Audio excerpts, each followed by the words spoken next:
The Kurds, an ethnic group numbering around 30 million people, are widely recognized to be the largest stateless national group in the world. The Kurds currently inhabit a region that encompasses 4 countries: Turkey, Iran, Iraq, and Syria. Around 10% of the Syrian, 20% of the Turkish, 20% of the Iraqi, and 10% of the Iranian population are Kurdish according to most estimates. The region they inhabit is controlled by 3 major ethnicities: Turks, Arabs, and Persians, and each of these 3 people groups have a different concept of the Kurdish identity. The Arabs treat the Kurds as mountain Arabs, due to most of their population being concentrated in the Zagros mountain range. The Turks consider them not as Kurds but as mountain Turks, and the Persians believe that the Kurds are just an ethnic Persian. Therefore, Arabs, like the Persians and Turks, do not see the Kurdish people as an ethnic group with their own history, tradition, and culture. In other words, they are a people who, wherever they look, see the denial of their cultures and values. The name Kurdistan derives from the Sumerian word Kurti, which means mountain people. They inhabit an area corresponding to 450,000 km squares, which is twice the size of the UK. And as mentioned earlier, several ethnic groups share this land space with the Kurds. As it is a region rich in water and fertile soil, the region throughout history has always been greatly desired by various foreign powers. So the Kurds have been fighting and resisting the invading foreign powers for hundreds and thousands of years. And this drive for independent nationhood is a key part of Kurdish history and identity. The origins of Kurds have been heavily mythologized over the past centuries, mainly because they were a nomadic people and didn't have a written script. The language they speak, Kurdish, is considered a Western Iranian branch of the Indo-European languages. The absence of a comprehensive written tradition prior to the 20th century and of a shared script between different Kurdish dialects explains in part why the history of the Kurds is less documented. There are multiple legends that detail the origins of the Kurds. One details the Kurds as being the descendants of King Solomon's angelic servants. They were sent to Europe to bring him 500 beautiful maidens for his harem. However, when they had done so and returned to Israel, the king had already died. As such, the servants settled in the mountains, married the women themselves, and their offspring came to be known as the Kurds. Additionally, the Legend of Neros, one of the best known stories of ancient Persian folklore, suggests that the Kurds are descendants of children rescued from Zahak, a tyrant that devoured the brains of young men. Many Kurds consider themselves descended from the Medes, an ancient Iranian people, and even use the calendar dating from 612 BC, when the Medes conquered Assyria and spread its dominion through the whole of Iran and as well as central Anatolia. This claim of Median descent is reflected in the words of Kurdish national anthem. We are the children of Medes and Kai Khosrow. The political reign of the Medes was to end towards the end of 6 BC, but their religion and civilization were to dominate Iran until the time of Alexander the Great. From this date right until the advent of Islam, the fate of the Kurds was to remain linked to that of the other populations of the empires which succeeded one another on the Iranian scene: Seljuks, Parths, and Sassanids.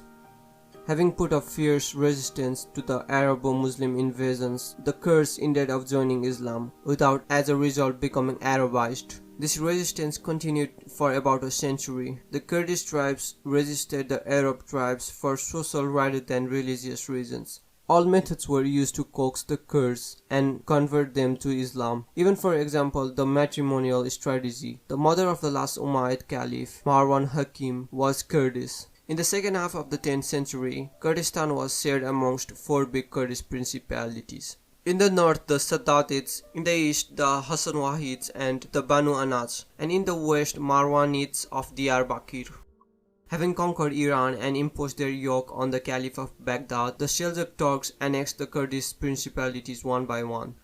Around 1150 AD, the Sultan Sanjar, the last of the great Seljuk monarchs, created a province from Kurdistan. In the late 12th century, the Seljuk Empire was on its last legs. It was fighting on 3 fronts at the same time. It was under constant pressure from the Crusaders in the west, the Arabs in the south, and the Mongols in the east. After the defeat of the last great Seljuk, a Kurdish dynasty, that of the Ayyubids, founded by the famous Saladin, emerged and took over the leadership of the Muslim world for about a century, until the Turco-Mongolian invasions of the 13th century. This is considered a period when Kurds were at the peak of their power. Saladin is known for his chivalry not only towards his own people, but also towards his enemies. Under his reign, captured soldiers would be fed and treated well. Cities and villages were spared from the sword, and even his greatest adversary, Richard the Lionheart, was treated by his doctors when the Lionheart was wounded.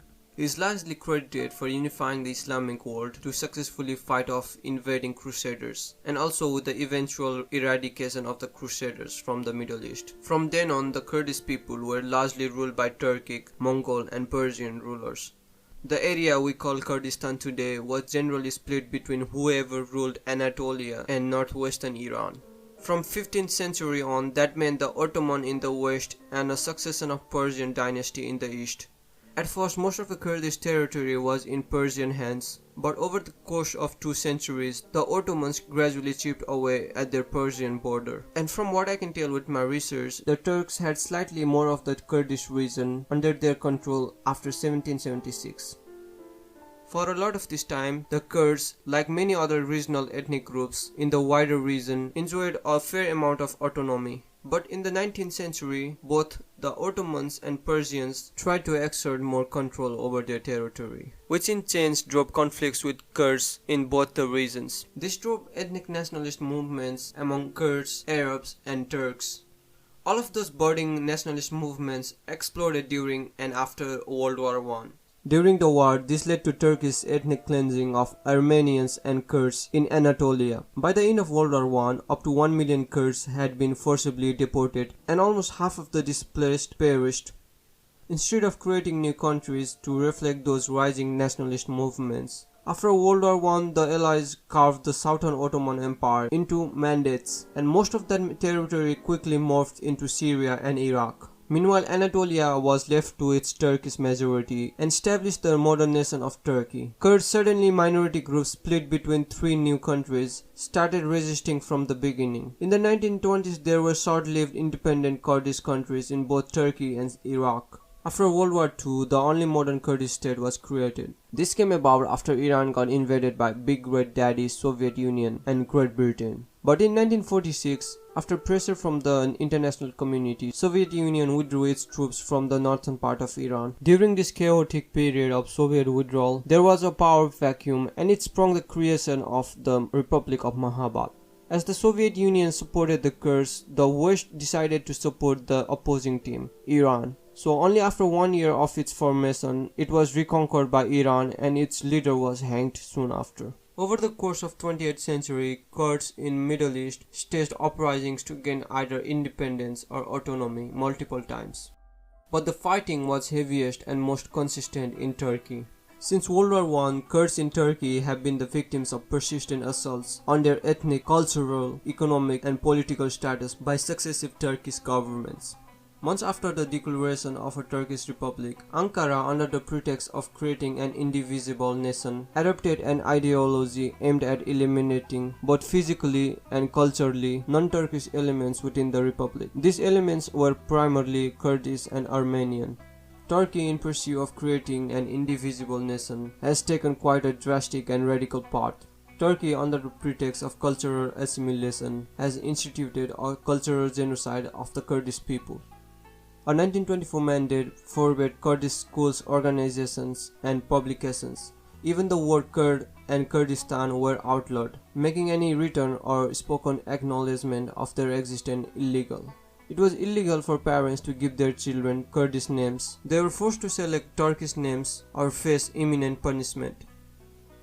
When we look at a Turkish map, by GDP per capita, the lack of development in Kurdish populated area is quite visible. The southeastern regions of Turkey, where most of the Kurdish reside, is drastically underdeveloped economically, socially, and politically compared to the western regions. This lack of development is mainly due to populist and misguided policies applied by the Turkish governments for many years. In the late 1980s, the Iraqi government under infamous dictator Saddam Hussein tried to commit a mass genocide against the Kurds. This genocidal campaign killed about 200,000 Kurds by chemical weapons and in concentration camps. Meanwhile, in the neighboring country Syria, the use of Kurdish language, names, private schools, published books, and other written materials is banned. In 1962, Syrian government claimed that Kurds were illegal immigrants and stripped 20% of the Kurds of their citizenship. According to Refugees International, there are around 300,000 to 500,000 stateless Kurds in Syria. Due to their foreign status, Kurds cannot travel, attend school and university, vote, or run for public offices.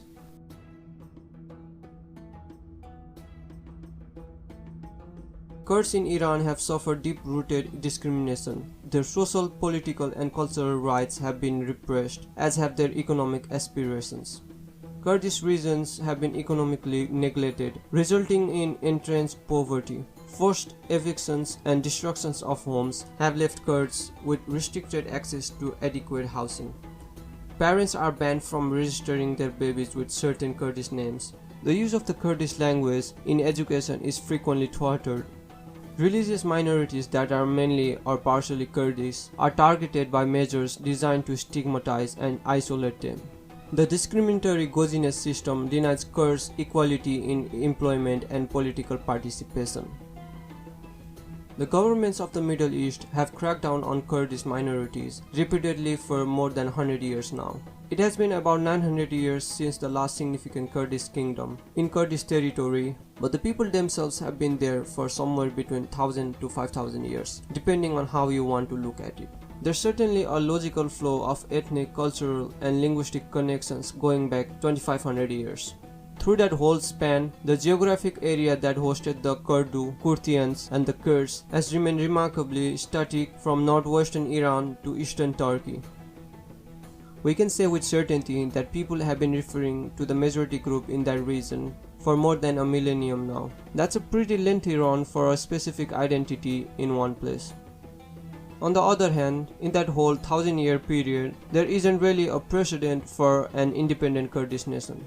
That said, there are a lot of ethnic groups that have their own countries today with shorter, verifiable histories in the region, and absolutely no precedent at all for independent nations. It's not really within my expertise to adjudicate Kurdish calls for an independent nation state, but the precedent clearly exists to justify those demands. Tristeza não tem fim, felicidade sim.